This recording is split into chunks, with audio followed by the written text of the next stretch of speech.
কোনো একদিন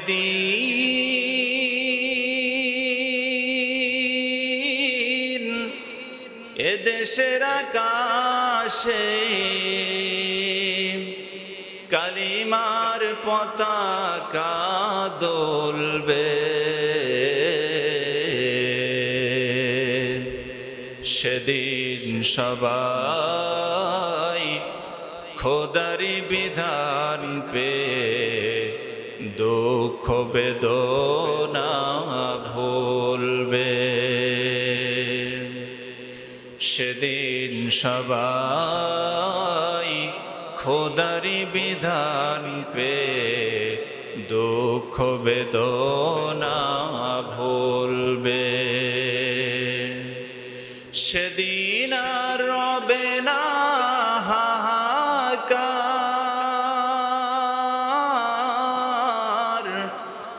অন্যায় জুলুম অবিচার, থাকবে না অনাচার দুর্নীতি কদাচার, থাকবে না অনাচার দুর্নীতি কদাচার, সকলেই শান্তিতে থাকবে। সেদিন সবাই খোদারি বিধান পে দুঃখ বেদনা ভুলবে। একাকী নিরমণি নির্জন পথে ঘাটে কোনো জন কটু কথা কবে না, কোনো জন আবার সম্পদের মোহে খুনার রাহাজানি হবে না। সেই দিন আর নয় বেশি দূরে, সেই দিন আর নয় বেশি দূরে, আর কিছু পথ গেলে মিলবে। সেদিন সবাই খোদারি বিধান পে দুঃখ বেদনা ভুলবে। কোনো একদিন এদেশের আকাশে কালিমার পতাকা দুলবে,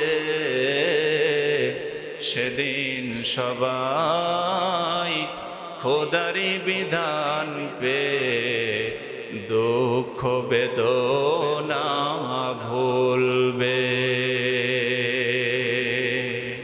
আল্লাহ রাব্বুল আলামিন বলেন, ইন্নাল্লাহা ইউহিব্বুল্লাযীনা ইউকাতিলুনা ফি সাবিলিহি সাফফান কান্নাহুম বুনয়ানুম মারসুস।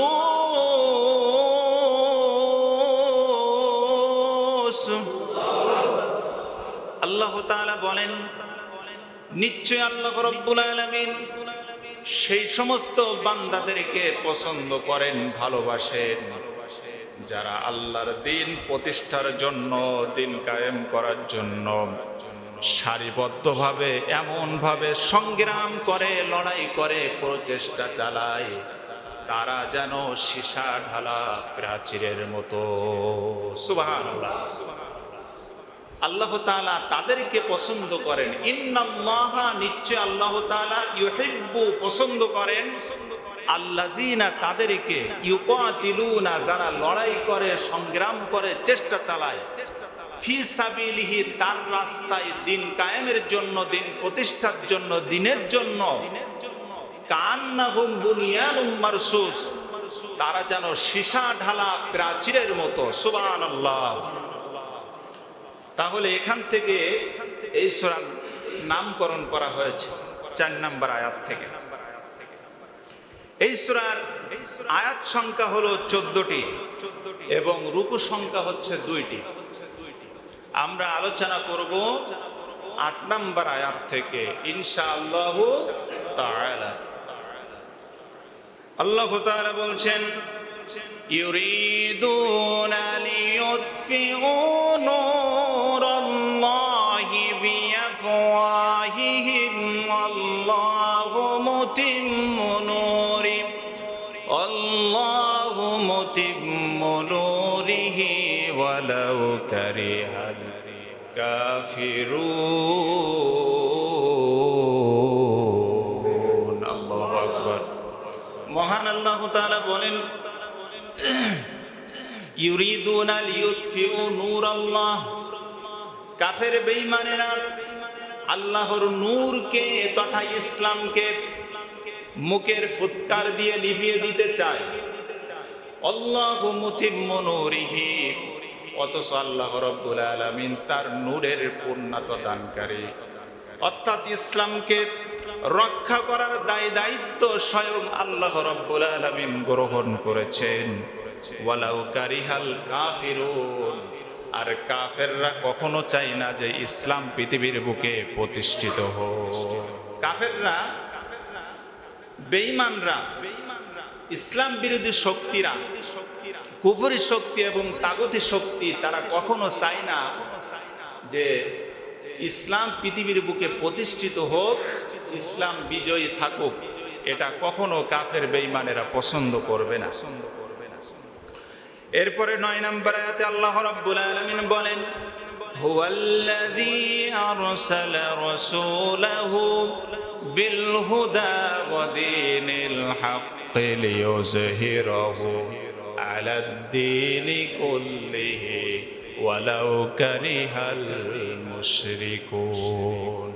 আল্লাহ তাআলা বলছেন তিনি সেই সত্তা যিনি তার বান্দাকে অর্থাৎ বিশ্বনবী মুহাম্মদুর রাসূলুল্লাহ সাল্লাল্লাহু আলাইহি ওয়াসাল্লামকে সত্য কিতাব দিয়ে, কোরআন দিয়ে এবং সত্য দ্বীন দিয়ে এই পৃথিবীর বুকে পাঠিয়েছেন, যাতে করে সমস্ত দ্বীনের উপরে, সমস্ত তন্ত্র মন্ত্রের উপরে, মানুষের তৈরি করা সমস্ত মতবাদের উপরে ইসলামকে বিজয়ী করার জন্য আল্লাহ রাব্বুল আলামিন তার প্রিয় হাবিবকে এই পৃথিবীর বুকে পাঠিয়েছিলেন। সুবহানাল্লাহ। এরপরে আল্লাহ রাব্বুল আলামিন 10 নম্বর আয়াতে বলেন ইয়া আইয়ুহাল্লাযীনা আমানু হাল আদুল্লুকুম আলা তিজারাতিন তুজিকুম মিন আযাবিন আলীম।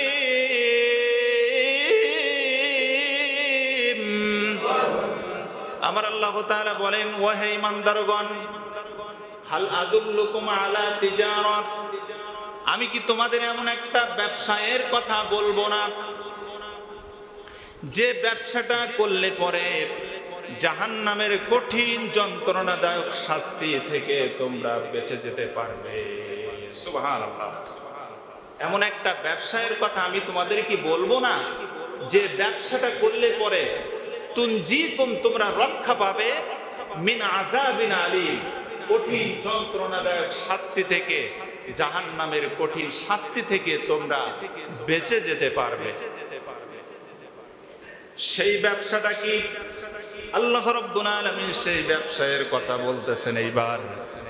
তুমিনুনা বিল্লাহি ওয়া রাসূলিহি ওয়া তুজাহিদুনা ফি সাবিলিল্লাহি বিআমওয়ালিকুম ওয়া আনফুসিকুম যালিকুম খায়রুল লাকুম ইন কুনতুম তা'লামুন। আল্লাহ তাআলা বলছেন এমন একটা ব্যবসায়ের কথা আমি তোমাদেরকে বলবো না যে ব্যবসাটা করলে পরে জাহান্নামের কঠিন যন্ত্রণাদায়ক শাস্তি থেকে তোমরা বেঁচে যেতে পারবে। সেই ব্যবসাটা হলো, 1 নম্বরে হলো তোমরা আল্লাহর প্রতি ঈমান আনবে। কার প্রতি ঈমান? সবাই বলেন কার প্রতি ঈমান? আল্লাহর প্রতি ঈমান আনতে হবে। 2 নম্বর হলো ওয়া রাসূলুহু ওয়া রাসূলিহি, রাসূলের প্রতি তোমাদের ঈমান আনতে হবে। 3 নম্বর হলো ওয়া তুজাহিদুনা ফি সাবিলিল্লাহি বিআমওয়ালিকুম ওয়া আনফুসিকুম। আল্লাহু আকবার। 3 নম্বর হলো তোমরা তোমাদের জান এবং মাল দিয়ে আল্লাহর রাস্তায় জিহাদ করবে। ওয়াতুজাহিদুন, এখানে জিহাদ শব্দটা আল্লাহ তাআলা নিয়ে এসেছেন। তোমরা জিহাদ করবে, সংগ্রাম করবে, দিন কায়েমের জন্য প্রচেষ্টা চালাবে। এই তিনটা বিষয়ের কথা আল্লাহ রাব্বুল আলামিন বলেছেন। আল্লাহর প্রতি ঈমান আনতে হবে। আল্লাহর সাথে ব্যবসা করতে চাইলে এক নাম্বার, আল্লাহর সাথে যদি কেউ ব্যবসা করতে চায় আল্লাহর প্রতি সে যেন ঈমান আনে। দুই নাম্বারে, আল্লাহর সাথে কেউ যদি ব্যবসা করতে চায় তাহলে সে যেন রাসূলের প্রতি ঈমান আনে। আল্লাহর সাথে কেউ যদি ব্যবসা করতে চায় তাহলে তিন নাম্বারে, জান এবং মাল দিয়ে আল্লাহর জমিনে আল্লাহর দ্বীনকে প্রতিষ্ঠিত করার জন্য সে যেন সংগ্রাম করে, মুজাহাদা করার চেষ্টা করে। এটা যদি করা হয়, আল্লাহ রাব্বুল আলামিন বলেন যালিকুম খায়রুল লাকুম ইন কুনতুম তা'লামুন, এটা যদি তোমরা করতে পারো তাহলে এটা তোমাদের জন্য খুবই কল্যাণকর হবে। ইন কুনতুম তা'লামুন, যদি তোমরা বিষয়টা বুঝে থাকো, যদি তোমরা বিষয়টা বুঝে থাকো তাহলে এটা তোমাদের জন্য খুবই কল্যাণকর হবে। তোমরা যদি আল্লাহর প্রতি ঈমান আনতে পারো, রাসূলের প্রতি ঈমান আনতে পারো, জান এবং মাল দিয়ে আল্লাহর জমিনে আল্লাহর দ্বীনকে প্রতিষ্ঠিত করার জন্য তোমরা যদি কাজ করতে পারো, আল্লাহ রাব্বুল আলামিন পুরস্কারের কথা বলছেন। এক নাম্বার পুরস্কার, আল্লাহ রাব্বুল আলামিন বলেন এক নাম্বার পুরস্কার দেওয়া হবে ইয়াগফির লাকুম যুনুবাকুম। আল্লাহ তাআলা বলছেন তোমাদের জীবনের গুনাহগুলোকে, পাপগুলোকে আমি আল্লাহ রাব্বুল আলামিন ক্ষমা করে দিব। সুবহানাল্লাহ। এটা হলো এক নাম্বার পুরস্কার। দুই নাম্বারের পুরস্কার হলো ওয়াইদুখিলকুম জান্নাতিন তাজরি মিন তাহতিহাল আনহার, ওয়াইদুখিলকুম জান্নাতিন তাজরি মিন তাহতিহাল আনহার। আল্লাহ তাআলা বলছেন এমন জান্নাতের ভিতরে আমি আল্লাহ তাআলা তোমাদেরকে প্রবেশ করাবো যে জান্নাতের তলদেশ দিয়ে নহর প্রবাহিত হয়ে গিয়েছে। সুবহানাল্লাহ। এবং সেই জান্নাতটা হবে ওয়ামাসাকিনা তাইয়্যিবাতান ফি জান্নাতি আদন, সেই জান্নাতের ভিতরে তোমরা স্থায়ীভাবে থাকার সুযোগ পাবে। অর্থাৎ ওই জান্নাত থেকে তোমাদের আর কখনো বাইর করে দেওয়া হবে না। ওই জান্নাতের ভিতরে যে তোমরা আবার আর বুড়া হবে না। তোমাদের বয়স যে অবস্থায়, যে বয়সে তোমরা যৌবন বয়সে জান্নাতের ভিতরে ঢুকবা, চিরদিনের জন্য, চিরকালের জন্য, কোটি কোটি বছর ধরে তোমরা সেই যৌবন কালেই থেকে যাবা। সুবহানাল্লাহ। যৌবন তোমাদের, যৌবন থেকে তোমাদের আর বৃদ্ধ হওয়া লাগবে না, যুবক থেকে তোমাদের আর বৃদ্ধ হওয়া লাগবে না। এবং সেই জান্নাত থেকে তোমাদের কখনো বাহির করে দেওয়া হবে না। 100 বছর পরে, 200 বছর পরে, 500 বছর পরে, 5 কোটি বছর পরে, 5000 কোটি বছর পরে, অর্থাৎ যে জীবনের শুরু আছে কিন্তু শেষ নাই, আল্লাহ রাব্বুল আলামিন স্থায়ীভাবে তোমাদেরকে জান্নাতে থাকার ব্যবস্থা করে দিবেন। সুবহানাল্লাহ। কাজ কয়টা? 3টা কাজ করতে হবে। কয়টা কাজ? 3টা কাজ করতে হবে। এক নাম্বার কাজ হচ্ছে আল্লাহর প্রতি ঈমান আনতে হবে। কার প্রতি ঈমান? 2 নাম্বারের কাজ হলো রাসূলের প্রতি ঈমান আনতে হবে। 3 নাম্বারের কাজ হলো জান এবং মাল দিয়ে আল্লাহর জমিনে আল্লাহর দ্বীনকে প্রতিষ্ঠিত করার জন্য ঐক্যবদ্ধভাবে তোমাদের চেষ্টা, সংগ্রাম করতে হবে। আল্লাহ কাজ দিয়েছেন 3টা। আল্লাহর সাথে যদি ব্যবসা করতে চান তাহলে আমাদের 3টা কাজ করতে হবে। এক নাম্বার হলো ঈমান আনতে হবে আল্লাহর প্রতি, 2 নাম্বারে রাসূলের প্রতি, 3 নাম্বার জান এবং মাল দিয়ে আল্লাহর জমিনে আল্লাহর দ্বীনকে প্রতিষ্ঠিত করার জন্য কাজ করতে হবে। তাহলে 1 নাম্বারের পুরস্কার হলো জীবনের গুনাহগুলো আল্লাহ তাআলা মাফ করে দিবেন। 2 নাম্বারের পুরস্কার হলো স্থায়ীভাবে জান্নাতের ভিতরে থাকার ব্যবস্থা করে দিবেন। আর 3 নাম্বারের পুরস্কারের কথা আল্লাহ তাআলা বলছেন ওয়া উখরা তুহিব্বুনাহা নাসরুম মিনাল্লাহ, আল্লাহর সাহায্য তোমাদের উপরে চলে আসবে। দিন বিজয়ের দীপ্ত শপথ নিয়ে ঐক্যবদ্ধভাবে তোমরা যখন ময়দানে কাজ করবে, আল্লাহর জমিনে যখন কাজ করবে, আল্লাহ রাব্বুল আলামিন বলেন, আল্লাহ রাব্বুল আলামিন বলেন আমি আল্লাহ তাআলার পক্ষ থেকে সাহায্য চলে আসবে। ওয়া ফাতহুন করিব, এবং তোমাদেরকে বিজয়ী দান করা হবে। অর্থাৎ ইসলাম বিজয়ী হয়ে যাবে। কোরআনের শাসন জমিনে প্রতিষ্ঠিত হয়ে যাবে। কোরআনের শাসন যদি প্রতিষ্ঠিত হয়ে যায় জমিনের ভিতরে, তাহলে সমাজের ভিতরে মদ, জেনা, ব্যভিচার, হত্যা, ধর্ষণ, চাঁদাবাজি, এরপর খুন খারাপি, এগুলো সমাজের ভিতরে থাকবে না। সুবহানাল্লাহ বলেন। দিন যদি বিজয়ী হয়ে যায় তাহলে হাজারো সমস্যার সমাধান হয়ে যাবে। দিন যদি বিজয়ী হয় তাহলে বাংলাদেশ থেকে হাজারো সমস্যার সমাধান হয়ে যাবে। চুরি থাকবে না, ডাকাতি থাকবে না, চাঁদাবাজি থাকবে না, ছিনতাই থাকবে না, রাহাজানি থাকবে না, মারামারি থাকবে না, সুদ থাকবে না, ঘুষ থাকবে না, দুর্নীতি থাকবে না। সুবহানাল্লাহ বলো। এগুলো আল্লাহ রাব্বুল আলামিন সমাজটা সোনার সমাজ হয়ে যাবে। যে সমাজ রাসূল আকরাম সাল্লাল্লাহু আলাইহি ওয়াসাল্লাম মদিনায় প্রতিষ্ঠিত করেছেন, সেই সমাজটা তোমাদের উপহার দেওয়া হবে। সুবহানাল্লাহ বলেন। তিনটা শর্ত পূরণ করতে হবে। কয়টা শর্ত?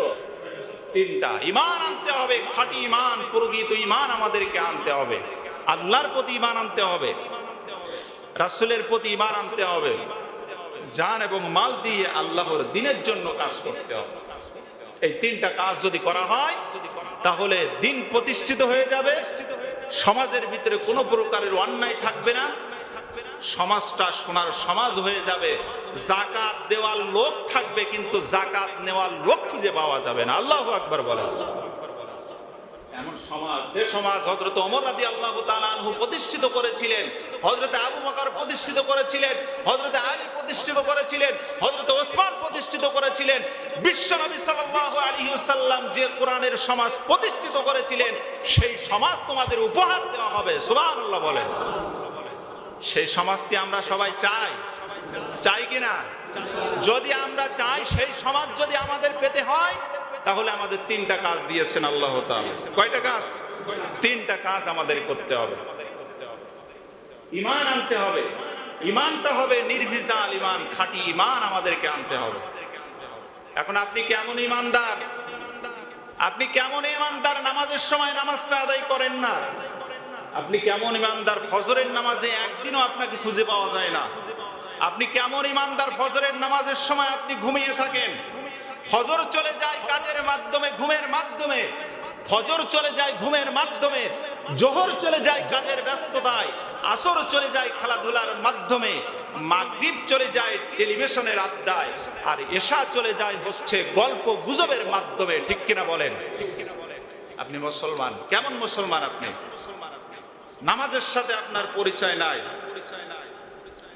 সম্মানিত ভাইরা, তাহলে আল্লাহ রাব্বুল আলামিন বলেন, তোমরা যদি এই কাজ করো পরকালে সফলতা অর্জন করতে পারবে, তোমাদের জীবনের গুনাহগুলো মাফ করে দেওয়া হবে এবং তোমাদেরকে জান্নাতের ভিতরে স্থায়ীভাবে থাকার ব্যবস্থা করে দেওয়া হবে এবং দুনিয়াটা তোমাদের জন্য শান্তিময় করে দেওয়া হবে। আজকে তাম পৃথিবীর বুকে অশান্তি আর অশান্তি, আমাদের পরিবারের ভিতরে অশান্তি, আমাদের সমাজের ভিতরে অশান্তি, আমাদের রাষ্ট্রের ভিতরে অশান্তি এবং বিশ্বব্যাপী অশান্তি বিরাজ করতেছে। ঠিক কিনা বলেন? এই অশান্তি দূর করতে হলে আল্লাহ রাব্বুল আলামিন যে প্রেসক্রিপশন দিয়েছেন সেই প্রেসক্রিপশন অনুযায়ী আমাদেরকে চলতে হবে।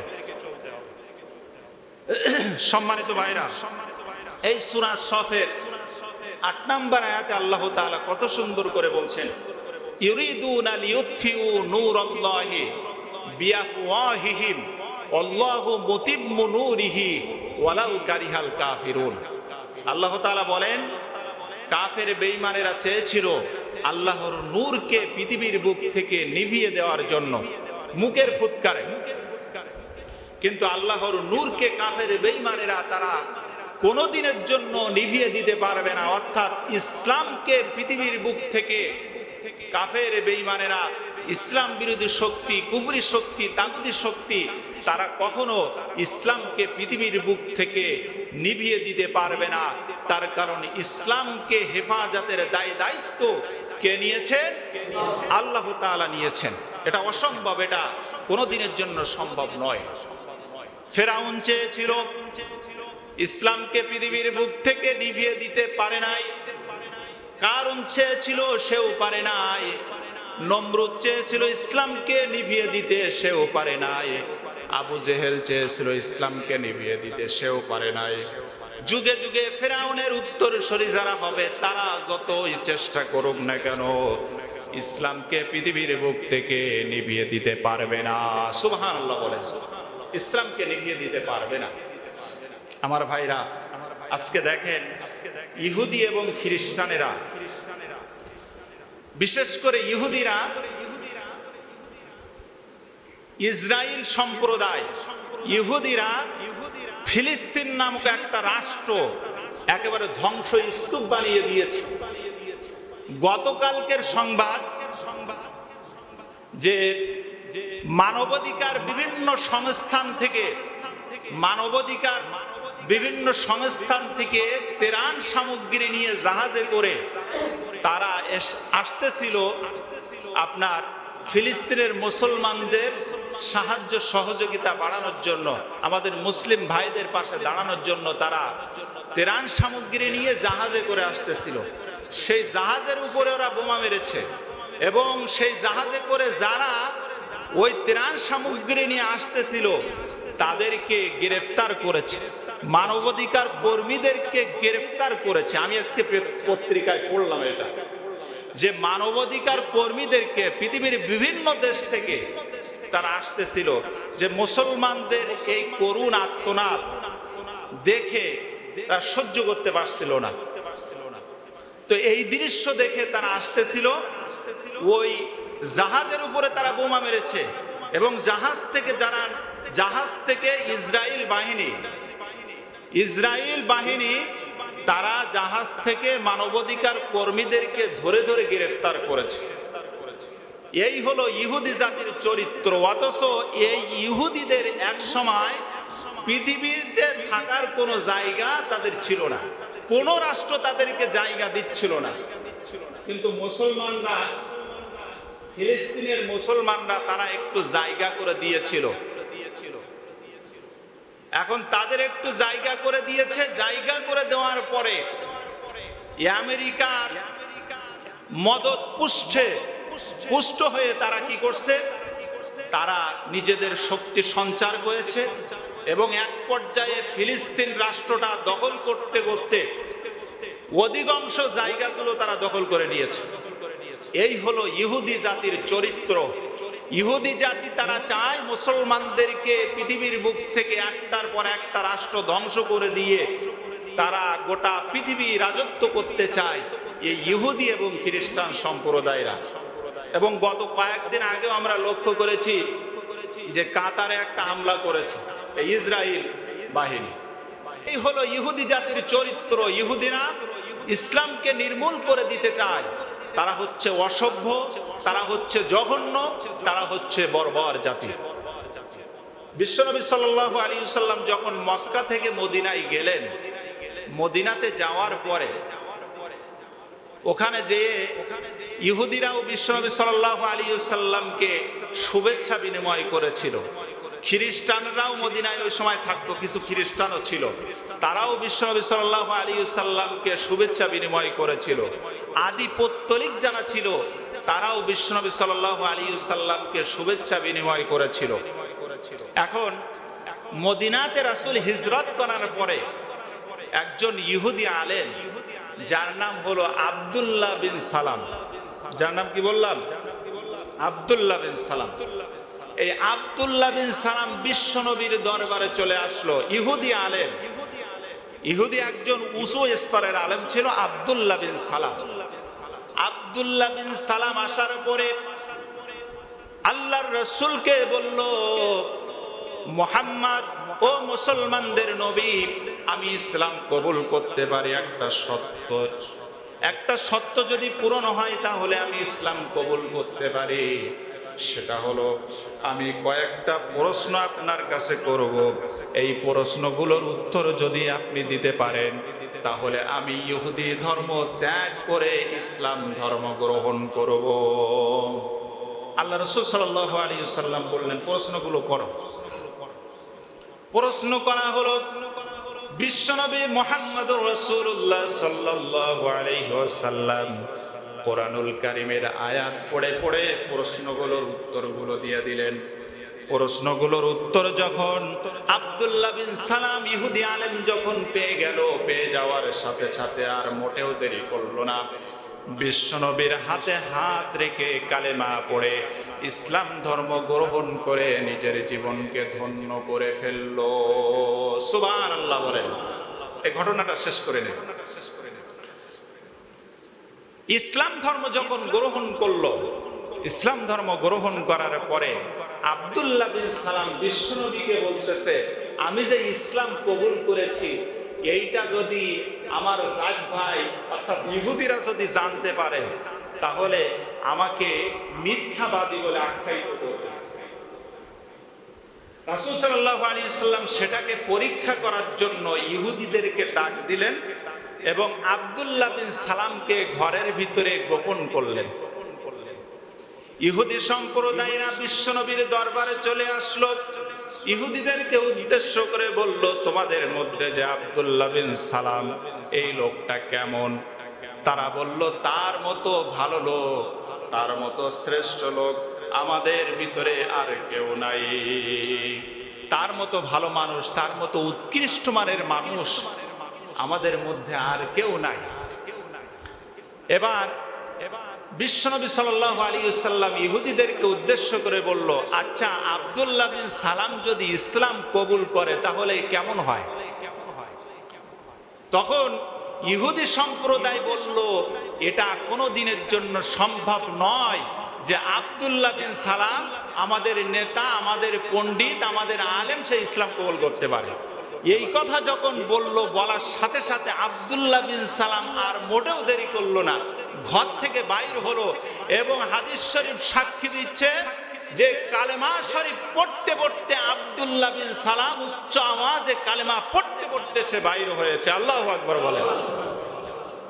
এখন এই দৃশ্য যখন দেখছে, দেখার পরে তো ইহুদি জাতি তারা অবাক যে এ কি অবস্থা, সে ইসলাম কবুল করেছে অথচ আমরা কিছুই জানি না। সে যখন ইসলাম কবুল করেছে তাদের সামনেই সে উপস্থিত, সাথে সাথে মুহাম্মদ সাল্লাল্লাহু আলাইহি ওয়াসাল্লাম কে উদ্দেশ্য করে বলছে, হে মুহাম্মদ মুসলমানদের নবী, আমাদের মধ্যে সবথেকে নিকৃষ্ট এবং খারাপ মানুষ হচ্ছে এই আব্দুল্লাহ বিন সালাম। কথা দেখছেন? মুহূর্তের ভিতরে আর কিন্তু পরিবর্তন হয়েছে। আমরা যে প্লেটের উপরে ওরা খায় সেই প্লেটের উপরেই তারা পায়খানা করে চলে যায়। এটাই হচ্ছে অসভ্য বর্বর ইহুদি জাতির চরিত্র, ঠিক কিনা বলেন? এটাই হলো ইহুদি জাতির চরিত্র। আজকে তাদের কোনো জায়গা ছিল না, একটু জায়গা দিয়েছে ফিলিস্তিনবাসী, ফিলিস্তিনিদের মারতে মারতে মারতে মারতে কয়েক লক্ষ ফিলিস্তিনিদেরকে হত্যা করেছে। হাজার হাজার লক্ষ লক্ষ বাড়িঘরগুলো সব ভেঙে, বোমা মেরে মেরে ভেঙে একেবারে ধ্বংস স্তূপ বানিয়ে দিয়েছে। এখন তারা পালিয়ে চলে যাচ্ছে, সেখানেও তাদেরকে বাধা দিচ্ছে। তেরান নিয়ে আসতেছে, তেরানের জাহাজের উপরে তারা হামলা করতেছে। এই হলো ইহুদি এবং বর্বর জাতির চরিত্র। এই ইহুদি জাতি কি কিয়ামত পর্যন্ত থাকবে? তারা কি তাম পৃথিবীর বুকে মুসলমানদের উপরে তারা রাজত্ব করবে? না, তাদের অবশ্যই অবশ্যই পতন হবেই হবে। আল্লাহর কোরআন সাক্ষী দিচ্ছে, আল্লাহু মুতিম্মু নূরি, অবশ্যই অবশ্যই ইসলাম মুসলমানরা পৃথিবীর বুকে প্রতিষ্ঠিত থাকবে। ইসলাম এবং মুসলমানদেরকে কেউ ধ্বংস করে দিতে পারবে না, এটা আল্লাহর কোরআন সাক্ষী দিচ্ছে। সম্মানিত উপস্থিতি, আজকের আলোচনা থেকে সংক্ষিপ্ত পরিসরে আমরা আল্লাহর সাথে ব্যবসা করার জন্য পুঁজি হলো তিনটা, শর্ত হলো তিনটা। কয়টা? তিনটা। এটা মাথায় সেট করে তারপরে বাড়ি যেতে হবে আমাদেরকে। ঠিক আছে? ঠিক আছে তো ইনশাআল্লাহ বলেন। এক নাম্বার পুঁজি হলো খাঁটি ঈমান আনতে হবে আল্লাহর প্রতি। দুই নাম্বার পুঁজি হলো রাসূলের প্রতি ঈমান আনতে হবে। জীবন চলে যাবে কিন্তু বিশ্বনবী সাল্লাল্লাহু আলাইহি ওয়াসাল্লামের সুন্নাহকে, তার সম্মানকে পৃথিবীর বুকে প্রতিষ্ঠিত রাখার জন্য আমাদেরকে চেষ্টা করতে হবে, ঠিক কিনা বলেন? এটা হলো দুই নাম্বারের পুঁজি। আর তিন নাম্বারের পুঁজি হলো জান এবং মাল দিয়ে আল্লাহর জমিনে আল্লাহর দ্বীনকে ঐক্যবদ্ধভাবে প্রতিষ্ঠিত করার জন্য, রাখার জন্য আমাদেরকে চেষ্টা করতে হবে। রাজি আছেন সবাই? ইনশাআল্লাহ তাআলা এই তিনটা শিক্ষা আমরা যেন নিতে পারি।